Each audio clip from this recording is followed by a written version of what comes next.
నమస్కారం.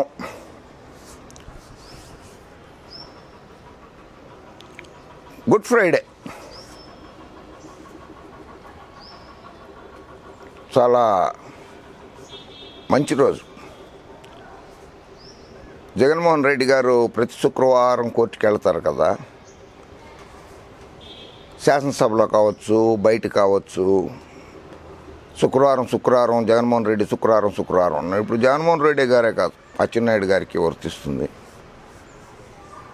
ఆ తర్వాత మరి ఇంకెవరికైనా సరే శుక్రవారాలు అనేది ఇది కామన్గా జరుగుతుండేటువంటి శుక్రవారం అనేది జగన్మోహన్ రెడ్డి గారి విషయంలోనే కాదు.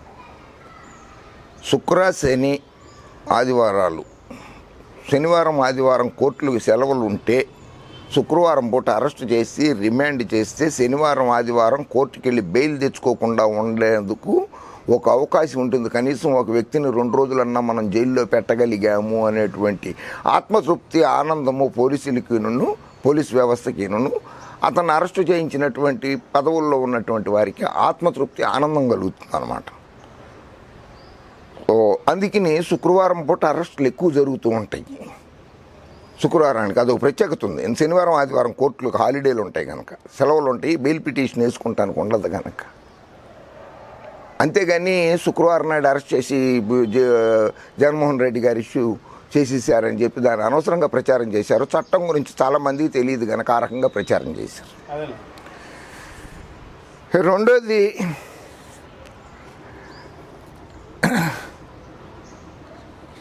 అంటారు కదా, ఆయన ఉన్నారు చూసారా, సత్యహరిశ్చంద్రుడు అని ఆయనే కనుక బతికుండి ఉంటే బాబు గారు మాట్లాడే మాటలకు కానీ, పుత్రరత్నం గారు మాట్లాడే మాటలకు కానీ ఆత్మహత్య చేసుకుని ఉండేవాడు. 43 ఏళ్ల ఇండస్ట్రీ, 40 ఏళ్ల ఇండస్ట్రీ అంటాడు. అప్పడాలు చేసుకుంటానికి, వడియాలు చేసుకుంటానికి కూడా పనికిరాని ఆ ఇండస్ట్రీ 9 సంవత్సరాలు ముఖ్యమంత్రిగా, ప్రతిపక్ష నాయకుడిగా 13 ఏళ్ళు ముఖ్యమంత్రిగా పనిచేసావు నాయన బాబు. తమరిచ్చినటువంటి పత్రికా ప్రకటన ఇది. నవ్విపోదురుగాక నాకేటి అన్నట్లు అచ్చెన్నాయుడు కిడ్నాప్కు జగన్ బాధ్యత వహించాలి. ఆయన ఏమన్నా చిన్న మనిషి? 6.5 అడుగులు 110 కిలోల మనిషి. ఆయన ఎవరన్నా కిడ్నాప్ చేయగలుగుతారని ఆయన కిడ్నాప్ చేస్తారా? హోంమంత్రి రాజీనామా చేయాలి. డీజీపీ అచ్చెన్నాయుడు ఆచూకీ వెల్లడించాలి. అచ్చెన్నాయుడు కిడ్నాప్, బలహీన వర్గాలపై దాడి. అసెంబ్లీకి మరో 4 రోజుల ముందు అచ్చెన్నాయుడు కిడ్నాప్ జగన్ కుట్ర. రాష్ట్ర వ్యాప్తంగా బడుగు బలహీన వర్గాలు, మేధావులు, ప్రజలు నిరసన తెలియజేయాల్సిందిగా విజ్ఞప్తి, చంద్రబాబు నాయుడు. ఇదిగో లేఖ.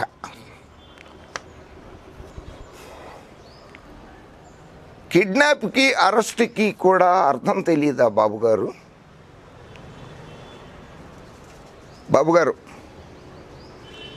చాలామంది వాడతారు ఎంఏ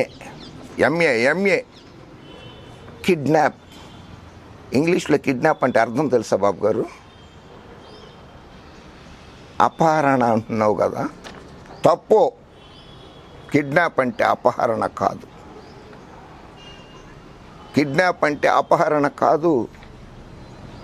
కిడ్ అంటే బాలుడు, పసిబాలుడు. న్యాప్ అంటే భుజం మీద ఎత్తుకున్నారని అర్థం. కిడ్నాప్ అని అంటే ఇంగ్లీష్లో కిడ్, న్యాప్. కిడ్ అంటే పసిపిల్లాడు, న్యాప్ అంటే భుజం మీద ఎత్తుకున్నారని అర్థం. పసిపిల్లాడిని భుజం మీద ఎత్తుకున్నారని అర్థం. అచ్చెన్నాయుడు గారు పసిపిల్లాడు కాదు, కిడ్నాప్ అని రాసావు నువ్వు. కిడ్నాప్ కాదు. అచ్చెన్నాయుడు కిడ్నాప్ అన్న. అచ్చెన్నాయుడు కిడ్ కాదు. ఆయన ఎత్తుకుంటాను, భుజం మీద ఎత్తుకుంటానికి. అపహరణ కూడా కాదు. చెమటోడిచ్చే పన్నులు కట్టిన ప్రజలే కాదు, చెమట ఓడ్చి కుటీర పరిశ్రమల్లో, మధ్య తరహా పరిశ్రమల్లో పనిచేసే కార్మికులు, ఎంప్లాయ్మెంట్ స్టేట్ ఇన్సూరెన్స్ అనేటువంటి ఆరోగ్య భద్రత కల్పించేందుకు కేంద్ర రాష్ట్ర ప్రభుత్వాలు రెండూ కలిపి నిర్వహిస్తున్న సంస్థ ఎంప్లాయ్మెంట్ స్టేట్ ఇన్సూరెన్స్. కేంద్ర ప్రభుత్వం నిధుల వరకే ఇస్తుంది, పర్యవేక్షణ అధికారాలన్నీ రాష్ట్ర ప్రభుత్వం చేతుల్లో ఉంటాయి. ఈఎస్ఐ హాస్పిటల్స్కి అది కార్మిక మంత్రిత్వ శాఖ ఆధ్వర్యంలో ఉంటాయి బాబు గారు.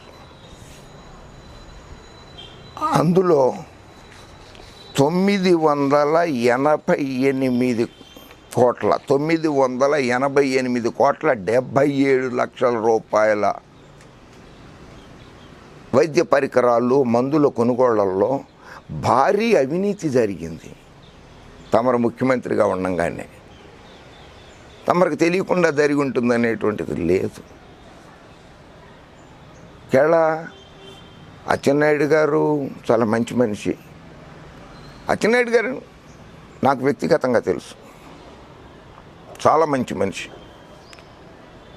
అచ్చెన్నాయుడు గారినే కాదు, సత్యహరిశ్చంద్రుడు, రామకృష్ణ పరమహంస గారు, వివేకానందుడు, అటువంటి వాళ్ళందరూ బతికుండి ఉంటే వాళ్ళను కూడా అవినీతి పరులను చేయగలిగిన సామర్థ్యం ఉన్నది నీ దగ్గర. అంత సమర్థుడు నువ్వు బాబు. అచ్చెన్నాయుడిని కూడా అవినీతి పరుని చేసేసావు. అతను ఈరోజు జైలుకి వెళ్ళడానికి కారణం బాబు నువ్వే. ఆయనకి కాదు తప్పు, నువ్వే. ప్రభుత్వం బడుగు బలహీన వర్గాలకు చేస్తున్న మోసం, అన్యాయాలపై అచ్చెన్నాయుడు గారు నిరంతరం పోరాడుతున్నారు. ప్రజలకు వాస్తవాలు తెలియజేస్తున్నారు. ఇది సహించలేని జగన్ ప్రభుత్వం చట్టవిరుద్ధంగా అధికార దుర్వినియోగానికి పాల్పడే రాత్రి 100 మంది పోలీసులు ఆయన ఇంటిపై పడి అక్రమంగా కిడ్నాప్ చేశారు. పోలీసులు కిడ్నాప్ చేశారు. వారవ్వా, ఎంతకంటే దౌర్భాగ్యం అనేటువంటి పదాలు ఉండవు బాబు గారు. పోలీసులు కిడ్నాప్ చేస్తారా ఎక్కడన్నా? పోలీసులు అదుపులోకి తీసుకుంటారు. పోలీసులు కిడ్నాప్ చేయరు బాబు గారు. వారి కుటుంబ సభ్యుల ఫోన్లో కాంట్రాక్ట్ చేసినా ఫోన్లో అందుబాటు లేకుండా చేశారు. నేను ఫోన్ చేసినా అచ్చెన్నాయుడు గారు ఫోన్లో అందుబాటులో లేరు. ఇది జగన్ అరాచకం, ఉన్మాదం తప్ప మరేమీ కాదు. ఉన్మాదం మీది. పిచ్చి పరాకాష్ఠకు చేరినట్లుగా ఉన్నది. Yes, it is true, 100% true. మీకు పిచ్చెక్కింది, మీ పిచ్చి పరాకాష్ఠకు చేరిన మాట వాస్తవం బాబు గారు. చాలామంది పచ్చ పిచ్చి మీడియా వాళ్ళు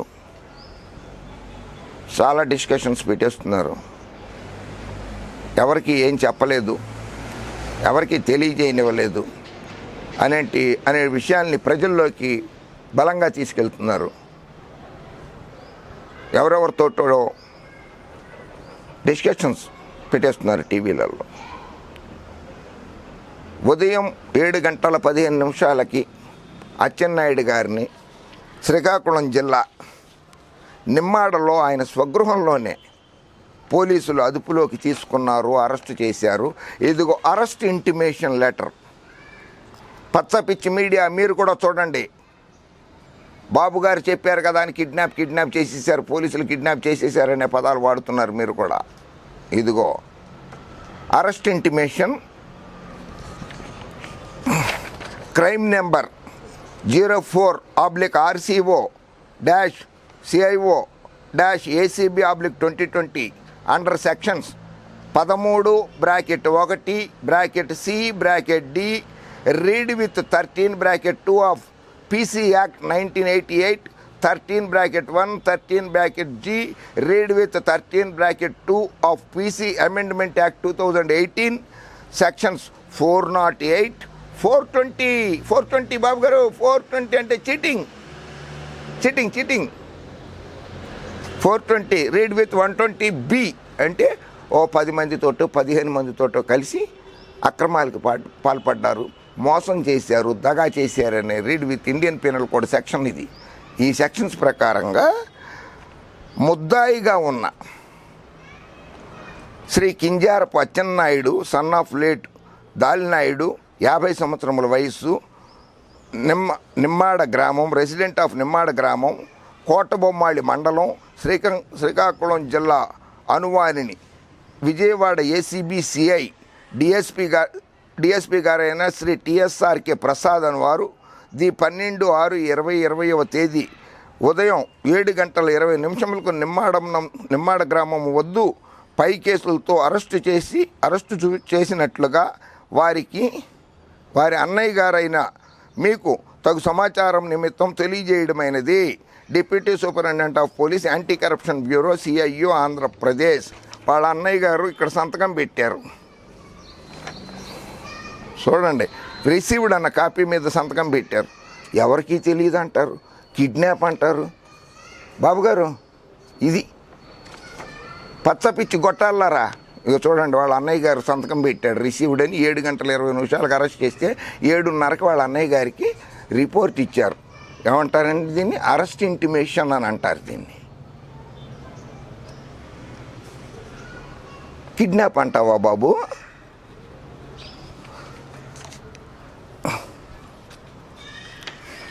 ఎక్కడ తీసుకెళ్ళారో తెలీదు. ఆంధ్ర రాష్ట్ర ప్రజలకి మీరు ఎక్కడ ఉన్నారో తెలీదు. ఈ కోవిడ్ సమయంలో కూడా ఆంధ్ర రాష్ట్ర ప్రజలకి కనపడకుండా అమరావతిలో లేరు, విజయవాడలో లేరు. గ్యాస్ బాధితులు విశాఖపట్నంలో గ్యాస్ బాధితులను పరామర్శించడానికి వెళ్ళలేదు. 2 రోజుల కోసం పర్మిషన్ తీసుకుని విశాఖపట్నం వెళ్తున్నానని చెప్పి పర్మిషన్ తీసుకుని విశాఖపట్నం వెళ్లకుండా ఎక్కడికో వెళ్ళిపోతే ఆంధ్ర రాష్ట్ర ప్రజలందరూ మీకోసం ఎత్తుక్కుంటున్నారు ఎక్కడున్నారో అని. ఎందుకు తీసుకెళ్లారో తెలియదు.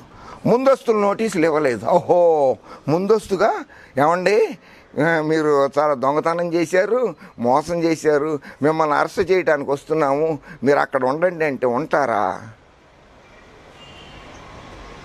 ఎలా ఉందంటే బాబు గారు మీరు చెప్పేది, తమిళులకి ప్రత్యేక రాష్ట్రం కావాలని చెప్పి అక్కడ శ్రీలంకలో ఉద్యమం చేశారు. LTTE, liberation of Tamil tigers, ఏలమ్ము చైర్మన్ ప్రభాకరన్ గారు, భారతదేశానికి నువ్వు వ్యతిరేకంగా పనిచేస్తున్నావు కనుక నువ్వు అరెస్ట్ అయిపోయి సత్వరమే వచ్చి ఢిల్లీలో మాకు లొంగిపోయింటే, ఎక్కడో శ్రీలంక జాఫనాలో అడవుల్లో ఉన్నవాడు వచ్చేసి లొంగిపోయి ఇక్కడ ఉరిశిక్ష చేయించుకుంటాడా? అలాగే అమెరికా ప్రభుత్వం వాళ్ళు ఒసామా బిన్ లాదెన్ అర్జెంటుగా నువ్వు వచ్చి లొంగిపో అన్నారు. లొంగిపోతాడా? దొంగలు, ఉన్మాదులు లొంగిపోరు. పాపం మీకు ఇంత అనుభవం ఉన్నది. 23-24 కేసుల్లో స్టే తెచ్చుకున్నారు. కొంచెం ఆ మాత్రం అన్న చిన్న సలహా పారైపోయారండి. అచ్చెన్నాయుడు గారు వెనుకబడిన తరగతుల వాడు, బీసీ నాయకుడు, మంచి నాయకుడు, సత్ప్రవర్తన కలిగిన నాయకుడికి స్టే తెచ్చుకున్న ఆయన నువ్వు చిన్న సలహా పారేయలేకపోయావు. ఎంత స్వార్థపరుడు బాబు నువ్వు. నీ కొడుకు మాత్రం రక్షించబడాలి. నీ పార్టీలో ఉన్నటువంటి కార్యకర్తలు, నాయకులు జైళ్ళకి వెళ్ళినా సరే పర్వాలేదు. దారుణం కదా బాబు ఇది.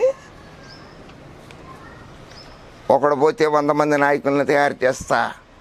సిద్ధారాఘవరావు వెళ్ళిపోతే ఏంటి, మాకేం అభ్యంతరం లేదు, ఇంకో 100 మందిని తయారు చేస్తా. నీకు ఓపికే లేదు. 70 ఏళ్ళు వచ్చినాయి. ఉన్నాళ్ళని కాపాడుకోలేక హైదరాబాద్లోనో ఎక్కడ దాక్కున్నావో ఎక్కడున్నావో తెలియడం లేదు. ఒక్కొక్కరు నిన్ను వదిలిపెట్టేసి వెళ్ళిపోతున్నారు. ముఖ్యమైన నామినేషన్ పదవుల్లో బీసీలకు మొండి చేయి చూపించారు. సంక్షేమ పథకాలలో కోతలు విధించారు. వీటన్నిటినీ శాసనసభ వేదికగా ఇతరత్రా ఈ ప్రభుత్వాన్ని ప్రశ్నించడం, ప్రజలకు తెలియజేసినందువల్ల దానిని సహించలేక జగన్ చట్ట వ్యతిరేకంగా కిడ్నాప్ చేశారు. అసలు కిడ్నాప్ అంటే మీ భాషలో కిడ్నాప్, నా భాషలో కాదు, మీ భాషలోని కిడ్నాప్ అంటేనే చట్ట వ్యతిరేకం. చట్ట వ్యతిరేకంగా కిడ్నాప్ చేయటం ఏంటి? ఓహో, ఎంఏలో అలా నేర్పారా చదువు మీకు? శబాష్, మీ గురువు గారు, మీకు చదువు నేర్పిన గురువు గారికి నమస్కారం. అపహరణ చేసేవాడు నేను నిన్ను అపహరణ చేస్తున్నానని చెప్తాడా? దొంగతనం చేస్తున్నవాడు మీ ఇంట్లోకి వచ్చి దొంగతనం చేస్తానని మీరు రెడీగా ఉండండి అని చెప్తాడా బాబు గారు ఎప్పుడన్నా? చెప్పడం. మీ ప్రభుత్వ హయాంలో ఏమేం జరిగినాయి, ఆయన అచ్చెన్నాయుడు గారు అరెస్ట్ అవటానికి కారణాలు ఏంటి? Brief note on the irregularities committed in employees state insurance hospitals, dispensaries, diagnostic centers in Andhra Pradesh. నేను ఇచ్చింది కాదు, నేను చూపించేది కాదు ఈ రిపోర్ట్. ఇది vigilance commission of Andhra Pradesh report. ఇది బాబు గారు, ప్రభుత్వ అధికారులైనా నమ్ముతావా నమ్మవా? దీనికి సమాధానం సూటిగా చెప్పు. ప్రభుత్వ అధికారులని నమ్ముతావా నమ్మవా? సిబిఐని వద్దన్నావు, వెళ్ళగొట్టేసావు. యాంటీ కరప్షన్ బ్యూరోని అయితే ఉంచుకున్నావు కదా, యాంటీ కరప్షన్ బ్యూరో వాళ్ళకి ఈ విజిలెన్స్ కమిషన్ వాళ్ళు ఇచ్చినటువంటి బ్రీఫ్ రిపోర్ట్ ఇది. దీన్ని ఏమన్నా నమ్ముతావా? శ్రామికుల రక్తాన్ని కాపాడాల్సింది శ్రామికులు ఉన్నారే. ప్రభుత్వం ఆ ఈఎస్ఐ వెసులుబాటు ఉన్నటువంటి కార్మికులకి వాళ్ళు ఉన్నారు కదా, వాళ్ళు ఆ ఈఎస్ఐ హాస్పిటల్స్కే వెళతారు అనారోగ్య పరిస్థితులన్నీ వస్తే. అటువంటి వాళ్ళకి మందుల కోసం, వాళ్ళ ప్రాణాలను కాపాడే మందుల కోసం, వైద్య పరికరాల కోసం కేటాయించిన సొమ్ముని ఆమంతా చేసేసి వాళ్ళకేదో సిరుగు పోసావు అనుకుంటున్నావా? వాళ్ళ రక్తాన్ని తాగేశారు కదా నీ ప్రభుత్వంలో. The government of India enacted ESI Act 1948 for extending health care employee state insurance scheme ESIS to employees who are earning salary less than 21,000 rupees per month in the industrial and service sectors. ESI పేద ఉద్యోగస్తుల కోసము, పేద కార్మికుల కోసము ప్రవేశపెట్టబడినటువంటి సంస్థ. Under the Ministry of Labour, Employment, Training and Factories Department by separating ESI branch from Medical and Health Department. ESI scheme is being monitored and implemented by the Director of Insurance Medical Services in Andhra Pradesh. DIMS director గారు ఆ కేంద్ర ప్రభుత్వ ఆధ్వర్యము, రాష్ట్ర ప్రభుత్వ ఆధ్వర్యంలో ఉన్న ఈఎస్ఐని నడుపుతారు. ఇందులో the employees and the employees of the relevant sectors contributed their 3.25% and 75% of their salary respectively for ESI scheme. ESI స్కీమ్స్కి శ్రామికులు, చిన్న ఉద్యోగులు, చిరు ఉద్యోగులు కూడా కట్టే సొమ్ము అది.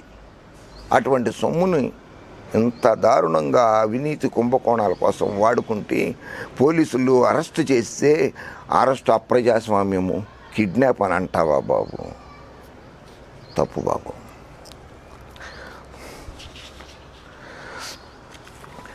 In the past 5 years,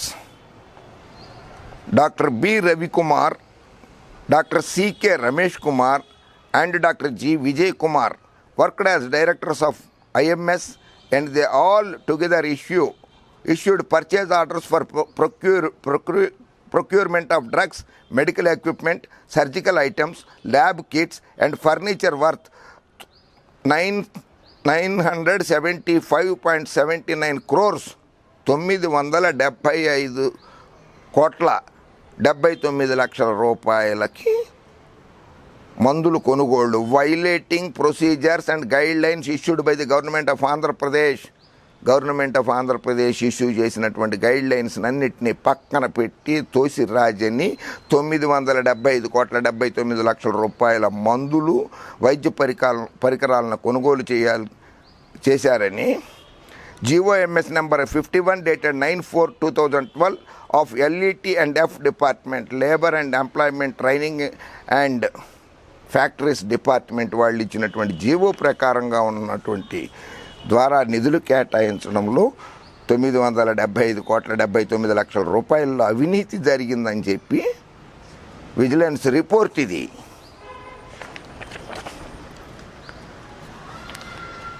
fabricated quotations Babu గారు. During the verification of the quotations of non rate contract firms, most of the quotations are found fabricated and the writings on the envelope covers of the quotations are similar to the handwritings of the staff of DIMS.